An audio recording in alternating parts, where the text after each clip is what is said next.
సిద్దిపేట జిల్లా గజ్వేల్ పట్టణంలో ఈ రోజు రాజీవ్ గాంధీ 81వ జయంతి పురస్కరించుకుని పట్టణంలోని మాజీ ఎమ్మెల్యే నర్సారెడ్డి స్వగృహంలో రాజీవ్ గాంధీ చిత్రపటానికి పూలమాల వేసి నివాళులర్పించారు. కాంగ్రెస్ నాయకులు కార్యకర్తలు ఈ సందర్భంగా తూముకుంట నర్సారెడ్డి, గాడిపల్లి భాస్కర్లు మాట్లాడారు. రాజీవ్ గాంధీ చేసిన సేవలు మరువలేనివని, ఈ రోజు ఉన్న సాంకేతిక పరిజ్ఞానం, సాఫ్ట్వేర్ ఇండస్ట్రీని ప్రోత్సహించి నిరుద్యోగులకు ఉద్యోగ కల్పనకు కృషి చేసిన రాజీవ్ గాంధీ, అలాగే 18 సంవత్సరాల నిండిన యువతకు ఓటు హక్కు కల్పించిన ఘనత రాజీవ్ గాంధీ గారికి దక్కిందని, ఇప్పుడు దేశవ్యాప్తంగా ఉన్న అభివృద్ధిలో భాగంగా సాఫ్ట్వేర్ మరియు ఇతరత్ర మౌలిక సదుపాయాలకు పునాది వేసింది రాజీవ్ గాంధీ గారని, ఆయన వాళ్ళ అమ్మ బాటలో నడిచి రాజకీయాల్లోని అమరుడు కావడం జరిగిందని, ఇప్పుడు వాళ్ళ కూతురు, కొడుకు కూడా రాజకీయాల్లో చురుగ్గా పాల్గొని పలు రాష్ట్రాల్లో కాంగ్రెస్ పార్టీని అధికారులకు తీసుకోవడం జరిగిందని, తెలంగాణ రాష్ట్రంలో కూడా ఇప్పుడు కాంగ్రెస్ పార్టీ అధికారంలో ఉందని, రేవంత్ రెడ్డి గారి ఆధ్వర్యంలో కలిసి ప్రతి పేద కుటుంబానికి అండగా ఉంటామని తెలిపారు. ఈ కార్యక్రమంలో కాంగ్రెస్ నాయకులు, కార్యకర్తలు తదితరులు పాల్గొన్నారు.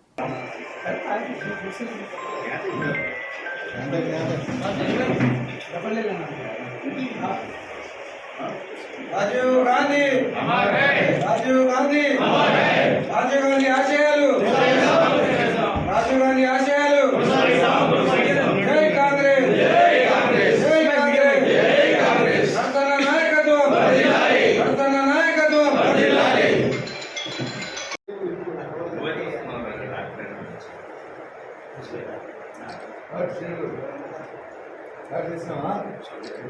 राजीव गांधी राजीव गांधी కొనసాగిద్దాం కొనసాగిద్దాం కొనసాగిద్దాం కొనసాగిద్దాం జై కాంగ్రెస్ జై కాంగ్రెస్ जब तक सूरज चांद रहेगा राजू तेरा नाम रहेगा। जब तक सूरज चांद रहेगा राजू तेरा नाम रहेगा। जब तक सूरज चांद रहेगा राजू तेरा नाम रहेगा।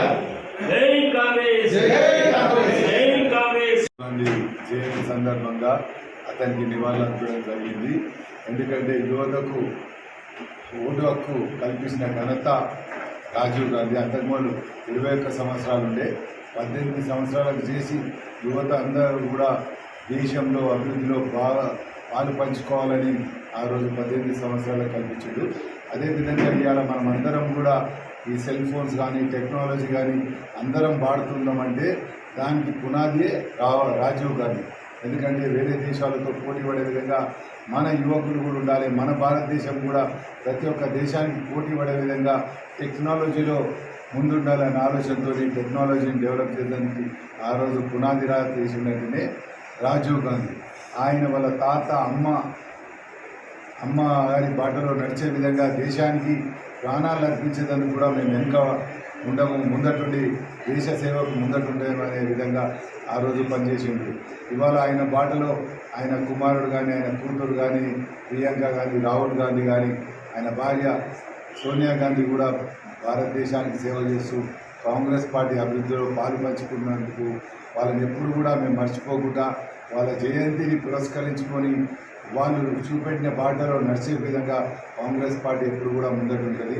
ఎందుకంటే ఆయన ప్రతి ఒక్క దేశాలతో పోటీ పడే విధంగా భారతదేశాన్ని తీర్చిదిద్దిన ఘనత రాజీవ్ గాంధీ దక్కుతుందని మీ ద్వారా కోరుకుంటూ, అదేవిధంగా ఇప్పుడున్న యువకులందరూ కూడా ఆయన బాటలో నడిచే విధంగా కాంగ్రెస్ పార్టీ అభివృద్ధిలో, భారతదేశం అభివృద్ధిలో పాలు పంచుకోవాల్సిందిగా మీ ద్వారా కోరుకుంటున్నాను.